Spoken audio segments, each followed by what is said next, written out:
Hey everyone, here's our math problem for today. Which of the following equations relates y to x for the values in the table above? And we have these four options. Notice that for this x variable, the values are increasing by 1 unit from 1 to 2, 2 to 3, and so on. On the other hand, for the y variable, from 0 to 2, the increase is 2, from 2 to 6, the increase is 4, then the increase is 8 units and 16 units. So clearly, we have here a non-linear relationship. And therefore, any equation in the form y equals mx plus b is not the answer. So letter A is a linear equation where m is 1/2, b is 1. Let's eliminate letter A. Letter B is also a linear equation, so b is not the answer. We are now left with two exponential equations because the exponent is a variable. In letter C, the base is 1/2. In letter D, the base is 2. Since the difference here is increasing from 1 to 5, we know that the exponential function is increasing. Therefore, the base cannot be less than 1, otherwise the exponential function is decreasing, and therefore letter C is also incorrect. We are now left with letter D. To verify, let's assign values for some values of x and let's compute for y. If x equals 1, it's verified that y equals 0. If x equals 3, it's also verified that y equals 6, and if x equals 5, it's verified that y is also 30. Therefore, letter D is indeed the correct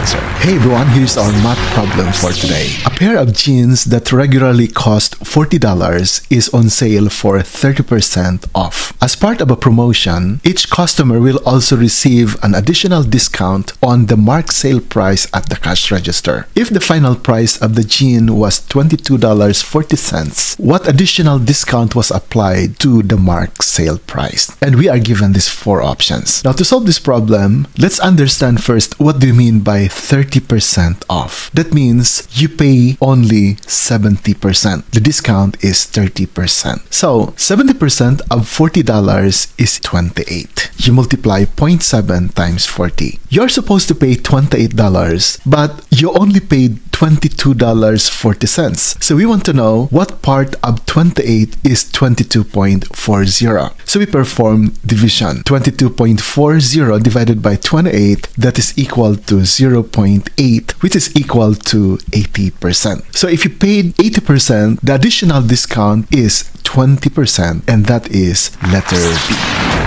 Erica plans to purchase seed to plant grass in a large field that is on paper to be 180 square centimeters. The scale on the map shows 1 centimeter for every 20 feet. If Erica plans to cover every 400 square feet with 1 pound of seed, approximately how many pounds of seed will she need to cover the entire field? And we have these four options. The way to solve this is to determine what is the actual measurement of the field given this scale. We want to know how many in square feet is this 180 square centimeters. So from this scale, we square both sides to determine what is the equivalent of 1 square centimeter in square feet. And 20 squared is 400. We want 180 square centimeters, so we multiply both sides by 180, and we now have the value of 180 square centimeters in square feet. This is now the actual measurement of the garden. Take that actual measurement, and we are now going to cover every 400 square feet with 1 pound of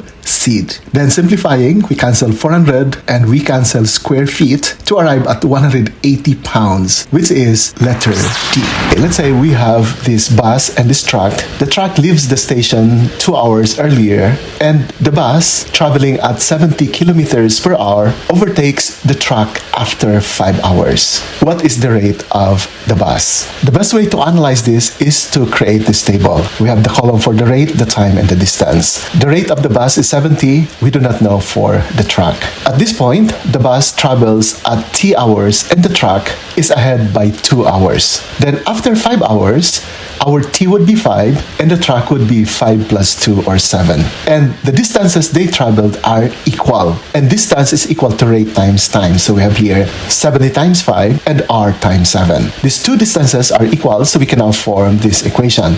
7r equals 350, and solving for r is equal to 50. So the rate of the truck is 50 kilometers per hour, which is letter D. If 4x is greater than 0, which of the following must be true? X is less than 0, 1 over x is greater than 0, or negative x is less than 0, and we have these four options. When I say 4x is greater than 0, this means that we are taking the product of two numbers and we want the product to be positive. And there are only two ways for that to happen. One is if both are positive, the product is 0, or both of those numbers are negative, the product is also positive. Now here, obviously, 4 is already positive. Therefore, the second case cannot be true. And this statement is only true when x is also positive because 4 is already positive. Therefore, we now say that x here must be greater than 0. Now, going back to the given options, notice that this x greater than 0 is not one among these options. So we have to analyze each one of them and select A, B, C, or D. So obviously, number 1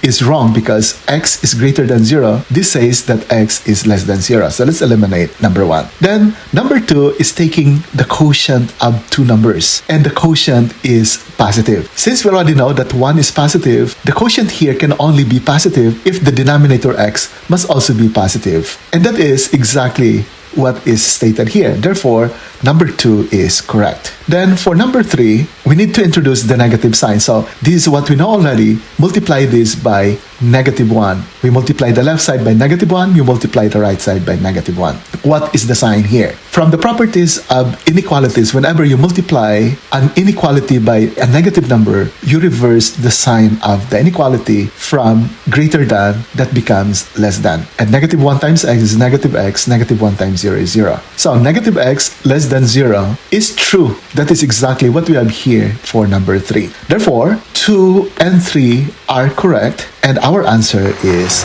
letter D. Factor completely x cubed minus x squared minus 20x, and we have these 4 options. Let's begin by eliminating the obviously incorrect answer. Notice that our highest exponent here is 3, but for letter B, we have exponent 1, exponent 2, and another exponent 1 here for the variable x.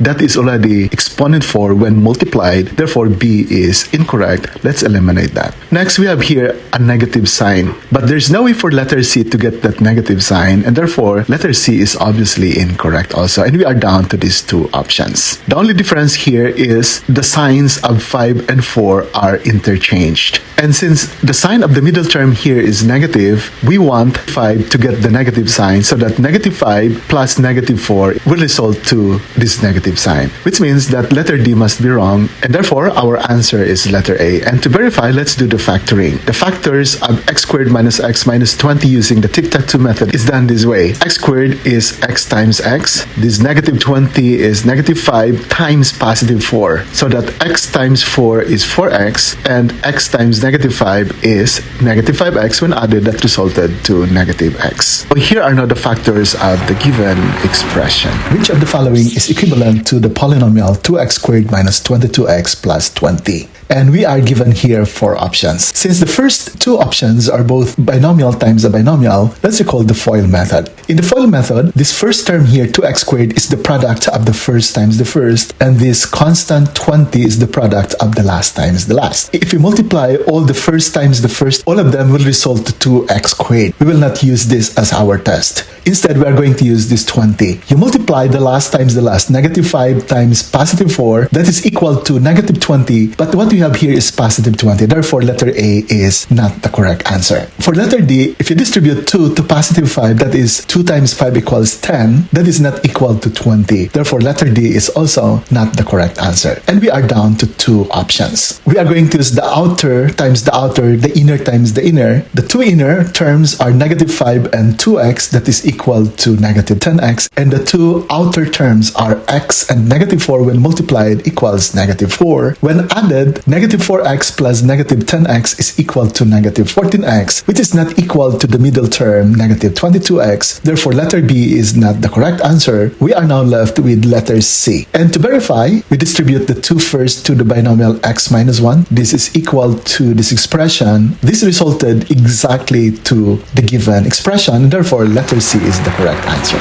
If 3x minus y is equal to 12, what is the value of 8 raised to x over 2 raised to y? And we are given these 4 options. Let's begin with the given equation, 3x minus y equals 12, and let's solve this for 3x. Let's save this result and we'll use this later on. Then let's go to the next given expression. Notice that this 8 can be written as 2 cubed and copy all the rest. And applying the power of power rule of exponent, this can be simplified further as 2 raised to 3x over 2 raised to y. But 3x is equal to y plus 12. Therefore, we now arrive at this expression. This is a quotient of two exponential numbers with the same base. We copy the common base and we subtract the exponents, and y minus y is equal to 0. So our final answer is 2 raised to 12, which is letter A.